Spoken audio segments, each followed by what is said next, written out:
¿Sabías que un solo no cambió para siempre la historia de Cuba? La protesta de Baraguá no fue solo un acto de rebeldía, sino una lección de dignidad que aún inspira. Hoy te traigo 3 curiosidades que casi nadie conoce sobre este momento histórico. Y la tercera curiosidad te va a demostrar que a veces perder una batalla puede ser la clave para ganar la guerra. Maceo no solo dijo no. Martínez Campos le ofreció tierras, dinero y hasta exenciones fiscales, y él lo rechazó de frente. Ni la independencia ni la abolición de la esclavitud estaban en el pacto, así que no había trato. Algunos mambises se acercaron a Maceo antes del encuentro y le propusieron ajusticiar a Martínez Campos. Maceo se opuso rotundamente y se aseguró que Martínez Campos regresara a salvo a su campamento. Segundo, Máximo Gómez, que creía que seguir luchando era inútil, cambió de opinión tras escuchar a Maceo. Dijo, estaba equivocado. Con hombres de este calibre, la independencia será un hecho. Fue un golpe de moral para los patriotas. Tercero, aunque la guerra terminó poco después y Maceo tuvo que irse a Jamaica, su gesto encendió la chispa que inspiró la Guerra de Independencia de 1895, que logró la liberación de Cuba. Estas fueron 3 curiosidades de la protesta de Baraguá que casi nadie conoce. Si quieres descubrir más historias ocultas de la independencia, suscríbete y mira el siguiente video en el canal. La protesta de Baraguá, una llama de honor y resistencia. En la historia de Cuba, hay momentos que trascienden la política y las armas, para convertirse en símbolos eternos de dignidad. Uno de estos momentos es la protesta de Baraguá, protagonizada por Antonio Maceo el 15 de marzo de 1878. Este episodio, aunque breve en tiempo, marcó un hito en la lucha por la independencia de Cuba durante la Guerra de los 10 años, 1868-1878. Fue una declaración de principios que demostró que la causa cubana no se rendiría fácilmente, ni siquiera frente al agotamiento y las adversidades. El contexto: una guerra en crisis. La Guerra de los 10 años había comenzado en 1868 como un levantamiento contra el dominio español, impulsado por ideales de independencia y la abolición de la esclavitud. Sin embargo, tras una década de combates, el movimiento rebelde estaba fracturado. El ejército mambí enfrentaba serias dificultades. Falta de recursos, armas y municiones escaseaban. Desunión interna, las diferencias entre líderes y regiones debilitaban la coordinación. Cansancio moral. Los años de lucha sin resultados concretos habían minado la moral de los combatientes. En este contexto, el gobierno español ofreció el Pacto del Zanjón como una salida. Este acuerdo proponía un alto al fuego y ciertas concesiones menores, como algunas reformas políticas y sociales. Sin embargo, no incluía los 2 puntos fundamentales por los que luchaban los cubanos: la independencia de Cuba y la abolición total de la esclavitud. La respuesta de Maceo. Antonio Maceo, conocido como el Titán de Bronce, no estaba dispuesto a aceptar el pacto. Para él, rendirse en esas condiciones era traicionar los ideales de la lucha. En Mangos de Baraguá, una arboleda en la región oriental de Cuba, Maceo se reunió con el general español Arsenio Martínez Campos para dejar clara su postura. La reunión fue cordial pero firme. Martínez Campos intentó convencer a Maceo de las ventajas del pacto, ofreciendo incluso incentivos materiales para quienes se rindieran: tierras, dinero y exenciones fiscales. Pero Maceo rechazó rotundamente cualquier acuerdo que no contemplara la independencia. Según los testimonios, Maceo expresó su rechazo con palabras que han quedado grabadas en la historia. El Pacto del Zanjón no resuelve nuestros ideales. Prefiero morir peleando antes que aceptar estas condiciones. Un legado inquebrantable. Aunque la protesta de Baraguá no cambió el curso inmediato de la guerra, que terminó oficialmente poco después, su impacto fue profundo. El gesto de Maceo demostró que la lucha por la independencia cubana no había muerto, y encendió una chispa de esperanza entre los patriotas. Incluso líderes como Máximo Gómez, inicialmente escépticos sobre continuar la lucha, reconocieron la valentía de Maceo. Según se dice, Gómez exclamó: «Estaba equivocado. Con hombres de este calibre, más tarde o más temprano, la independencia de Cuba será un hecho. El final de la guerra y el futuro de Cuba. Tras la protesta de Baraguá, Maceo continuó su resistencia por un tiempo, pero la falta de apoyo logístico hizo inevitable su retirada. En mayo de 1878, embarcó hacia Jamaica para buscar apoyo internacional. La Guerra de los 10 años terminó oficialmente con el Pacto del Zanjón, pero dejó sembradas las semillas de futuras luchas. La dignidad demostrada en Baraguá se convirtió en un faro para los patriotas, que más tarde liderarían la Guerra de Independencia del 95, finalmente logrando la liberación de Cuba en 1898. La protesta de Baraguá es más que un evento histórico.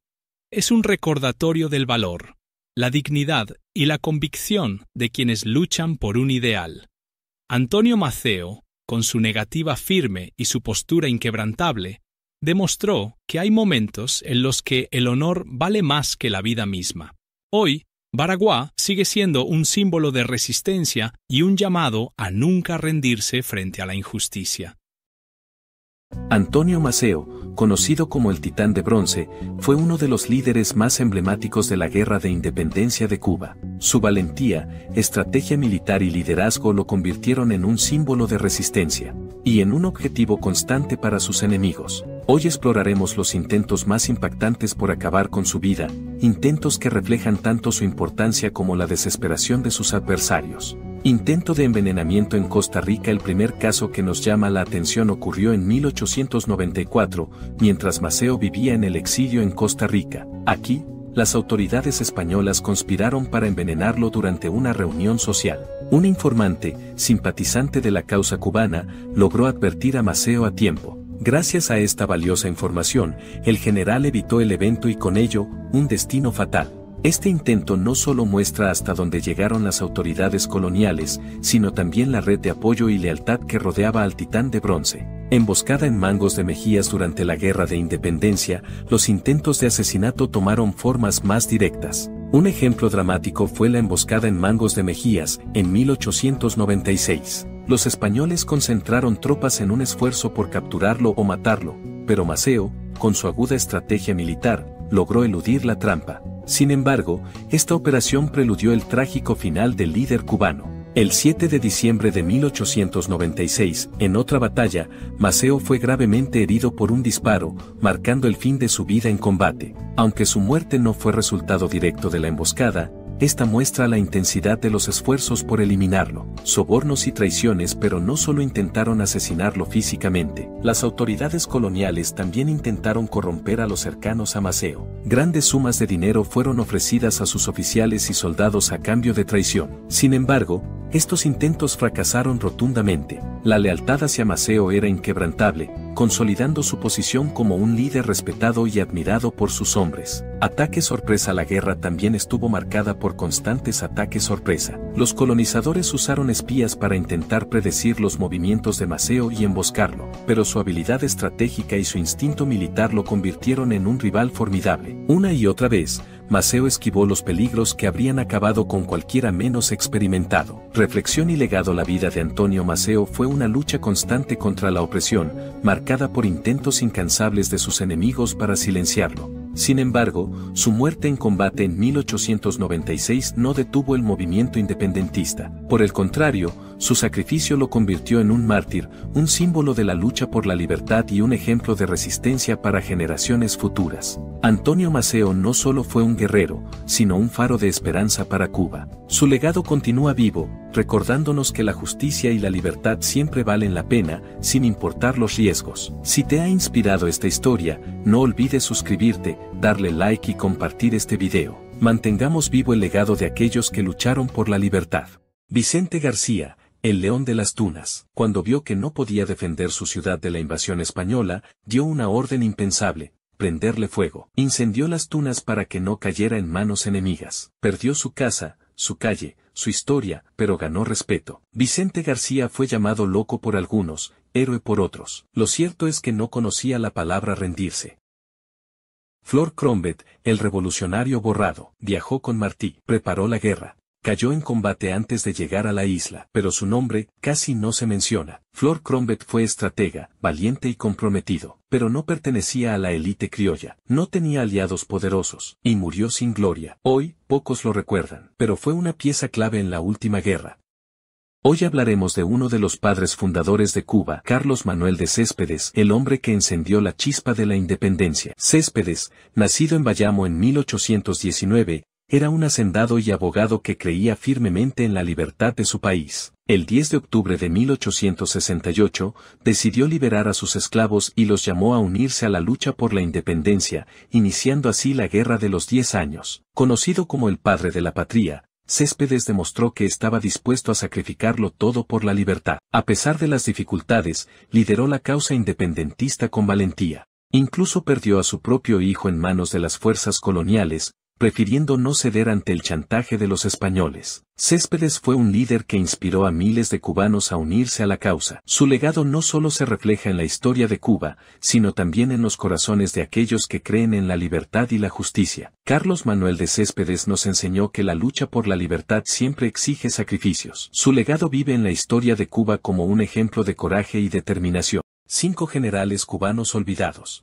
José Miró Argenter. José Miró Argenter fue mucho más que un general mambí, fue el cronista de la epopeya cubana. Nacido en España, se unió a la causa cubana con fervor y convicción. Durante la Guerra del 95, sirvió como jefe del Estado Mayor de Antonio Maceo, demostrando disciplina, estrategia y lealtad. Pero además de combatir con el machete, Miró escribió con la pluma. Su obra Crónica de la Guerra Cubana es una fuente clave para entender la lucha por la independencia. Con visión y detalle, retrató el drama, el sacrificio y el espíritu de los patriotas. Fue, en palabras de muchos, el historiador desde dentro del campo de batalla. Miró Argenter representa al combatiente que también documenta la historia que ayuda a construir.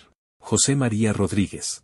José María Rodríguez, conocido como Maía Rodríguez, fue uno de los jefes militares más activos de las guerras de independencia de Cuba. Participó en la Guerra de los 10 años, la Guerra Chiquita y la del 95. Nació en La Habana, pero su vida estuvo marcada por el monte, la emboscada y la táctica. Su liderazgo se destacó especialmente en el centro del país, donde organizó columnas de combate y ejecutó operaciones decisivas. Fue miembro del Consejo de Gobierno en Armas y un fiel seguidor del ideal independentista. Maía no solo era temido por los españoles, sino también admirado por sus tropas. Murió luchando, como vivió, con el machete en la mano y Cuba en el corazón. Su legado es el de la constancia revolucionaria. Fernando Figueredo Socarrás. Fernando Figueredo Socarrás fue una figura clave del independentismo cubano, tanto en el campo de batalla como en la política. Nació en Bayamo y se alzó desde muy joven durante la Guerra de los 10 años. Se destacó por su capacidad organizativa,